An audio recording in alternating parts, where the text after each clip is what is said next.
नमस्कार, जनमार्ग न्यूज से स्नेजित कौर मुख्य समाचार के साथ। पीएम नरेंद्र मोदी के कैबिनेट में नए मंत्रियों की एंट्री के साथ ही अब उनका काम भी नजर आने लगा है।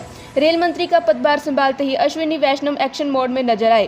कर्मचारियों को लेकर बड़ा फैसला ले लिया। अश्विनी वैष्णव ने गुरुवार को अपना कार्यभार संभाला और पदभार संभालते ही उन्होंने सबसे पहले अपने ऑफिस के स्टाफ के काम करने की टाइमिंग में बदलाव करने का निर्णय लिया। रेल मंत्री ने अपने कार्यालय में अधिकारियों और कर्मचारियों को 2 शिफ्ट में काम करने का आदेश दिया। रेल संचार एवं इलेक्ट्रॉनिक्स एवं सूचना प्रौद्योगिकी मंत्री कार्यालय में एक नोट जारी किया गया है। इसमें कहा गया है कि रेल मंत्री के निर्देश के मुताबिक तत्काल प्रभाव से मंत्रालय के सभी स्टाफ 2 शिफ्ट में काम करेंगे।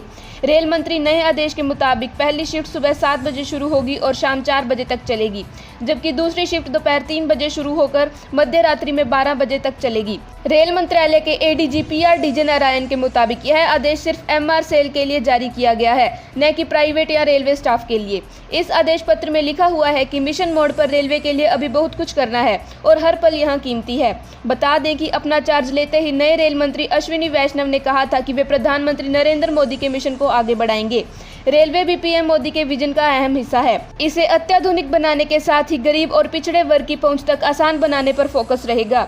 अश्विनी वैष्णव ने कहा कि PM मोदी चाहते हैं कि रेलवे के जरिए लोगों के जीवन में बदलाव आए, आम आदमी से लेकर किसान और हर तबके को इसका लाभ मिले। अश्विनी वैष्णव को रेल मंत्रालय के अलावा संचार मंत्री और इलेक्ट्रॉनिक्स और सूचना प्रौद्योगिकी मंत्री नियुक्त किया गया है। 3 कृषि कानून के विरोध में दिल्ली की सीमा पर धरने पर बैठे भाकियों ने अब 1 अगस्त से दूसरे आंदोलन की तैयारी शुरू कर दी है, जिसके जरिए गांव-गांव जाने और सरकार की किसान विरोधी नीतियों के बारे में चौपाल करने की योजना है। बता दें कि केंद्र सरकार के 3 कृषि कानून व न्यूनतम समर्थन मूल्य को लेकर संयुक्त किसान मोर्चा के नेतृत्व में पिछले कई महीने से चल रहे आंदोलन के बीच भाकियों ने यह रणनीति बनाई है।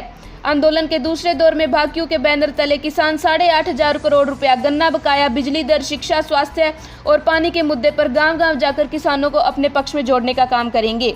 भाकियू के राष्ट्रीय प्रवक्ता राकेश टिकैत ने कहा कि 11 जुलाई को भाकियू अपने 18 मंडलों के पदाधिकारियों को रणनीति स्पष्ट करेगी। केंद्र सरकार से 3 कृषि कानून और MSP के मुद्दे पर आंदोलन पिछले 7 महीने से चल रहा है, लेकिन प्रदेश सरकार को लेकर भी कई प्रकार के मुद्दे हैं, जिसमें सबसे बड़ा किसानों का 8,500 करोड़ रुपए बकाया है। उन्होंने कहा कि हाईकोर्ट के आदेश के बाद भी किसानों को गन्ना बकाया नहीं मिल रहा है, जबकि देश भर में 21,500 करोड़ रुपए सरकार बकाया है, मगर केंद्र व प्रदेश सरकार ने अभी तक कोई संज्ञान नहीं लिया। इसके अलावा बिजली के बढ़ते दाम से भी किसानों को उत्पीड़न हो रहा है। अब भाकियू ने तय किया है कि 11 जुलाई को 18 मंडलों के पदाधिकारियों के साथ बैठक होगी। इसमें रणनीति बनाई जाएगी। 1 अगस्त में गांव-गांव में जाकर लोगों को विभिन्न मुद्दों के साथ 3 कृषि कानून व MSP पर भी जागरूक करेंगे। इस तरह सरकार पर दबाव बनाया जाएगा कि किसानों का इतने वर्षों से बकाया पैसा देकर उन्हें राहत दी जाए। राजस्थान के पूर्वी और पश्चिमी भाग में बादल छा चुके हैं और चंद घंटों के दौरान मानसून की भारी बारिश होगी। यह सिलसिला 3-4 दिन तक जारी रह सकता है। यदि ऐसा हुआ तो प्रदेशवासियों को गर्मी से निजात मिलेगी और किसानों के खेत में राहत की बारिश होगी।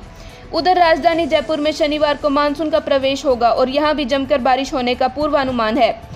मौसम विभाग की माने तो कोटा और उदयपुर संभाग में भारी बारिश होगी और बाकी राजस्थान में मध्यम दर्जे की बारिश होगी। मानसून की झमाझम के साथ ही तापमान में भी तेजी से गिरावट आएगी। मौसम विभाग की माने तो बंगाल की खाड़ी से चली हवाओं से मानसून के सक्रिय होने को गति मिलने लगी है। इसके चलते शुक्रवार से मौसम का मिजाज बदल गया है। इसी के चलते 10 व 11 जुलाई को प्रतापगढ़, बांसवाड़ा, चित्तौड़गढ़, धौलपुर, झालावाड़, बारां, कोटा में भारी बरसात हो सकती है। मौसम विभाग के मुताबिक अगले 1 सप्ताह तक तापमान में गिरावट दर्ज होगी और प्रदेश के कई इलाकों में भारी बारिश हो सकेगी। राजधानी जयपुर में शनिवार को मानसून का प्रवेश होगा और वहीं 13 जुलाई तक भरतपुर, अजमेर, जयपुर और जोधपुर जिलों में मानसून प्रवेश कर जाएगा। 10 जुलाई को बारां, कोटा, प्रतापगढ़, बांसवाड़ा, चित्तौड़गढ़, झालावाड़ में कहीं कहीं पर भारी बरसात होगी। अलवर, बांसवाड़ा, बारां, भरतपुर, भीलवाड़ा, बूंदी, चित्तौड़गढ़, धौलपुर, डूंगरपुर, झालावाड़, करौली, कोटा, प्रतापगढ़, सवाई माधोपुर, उदयपुर, सिरोही, श्रीगंगानगर, हनुमानगढ़, बीकानेर, बाड़मेर, चूरू, नागौर, पाली, जोधपुर में कहीं कहीं पर मेघ गर्जन के साथ 40 से 50 किलोमीटर प्रति घंटे की रफ्तार से तेज हवा का येलो अलर्ट। 11 जुलाई को बारां, कोटा, धौलपुर, करौली, चित्तौड़गढ़ और झालावाड़ में कहीं कहीं पर भारी बरसात का येलो अलर्ट। अजमेर, अलवर, बांसवाड़ा, बारां, भरतपुर, भीलवाड़ा, बूंदी, दौसा, धौलपुर, डूंगरपुर, जयपुर, झालावाड़, झुंझुनू, करौली, कोटा, प्रतापगढ़, राजसमंद, सवाई माधोपुर, सीकर, सिरोही, टोंक, उदयपुर, श्रीगंगानगर, हनुमानगढ़, बीकानेर, बाड़मेर, चूरू, नागौर, पाली, जालोर और जोधपुर जिलों में कहीं कहीं पर धूल भरी आंधी के साथ तेज हवा की संभावना है। विश्व स्वास्थ्य संगठन WHO की मुख्य वैज्ञानिक डॉक्टर सौम्या स्वामीनाथन ने गुरुवार को एक राहत भरी जानकारी दी है। उन्होंने कहा कि भारत बायोटेक की वैक्सीन कोवैक्सीन के अंतिम चरण का डाटा अच्छा है, जिससे कि वैक्सीन को WHO से मंजूरी मिलने की उम्मीद और अधिक बढ़ गई है। उन्होंने कहा कि टीके की समग्र प्रभावकारिता कई वेरिएंट के खिलाफ प्रभावी है। हालांकि डेल्टा वेरिएंट के खिलाफ इसकी प्रभावशीलता उम्मीद से कम है, लेकिन यह अभी भी काफ़ी अच्छा है। वैज्ञानिक ने आगे कहा कि कोवैक्सीन की सुरक्षा प्रोफाइल अब तक WHO के मानकों को पूरा करती है। स्वामीनाथन ने कहा कि हम उन सभी टीकों पर कड़ी नज़र रखते हैं जिन्हें आपातकालीन उपयोग सूची में शामिल किया गया है। हम अधिक से अधिक डाटा जुटाने की कोशिश करते हैं।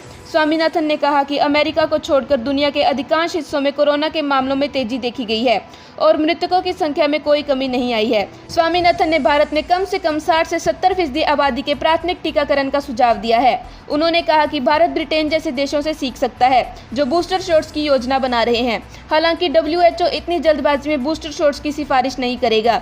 स्वामीनाथन ने कहा कि प्राथमिक टीकाकरण के दायरे को व्यापक बनाने पर ध्यान केंद्रित किया जाना चाहिए। स्वामीनाथन ने कहा कि अफ्रीका में मौतों की संख्या में वृद्धि देखी गई है। इसके पीछे डेल्टा वेरिएंट को माना जा रहा है, जो कि पहली बार भारत में पाया गया था।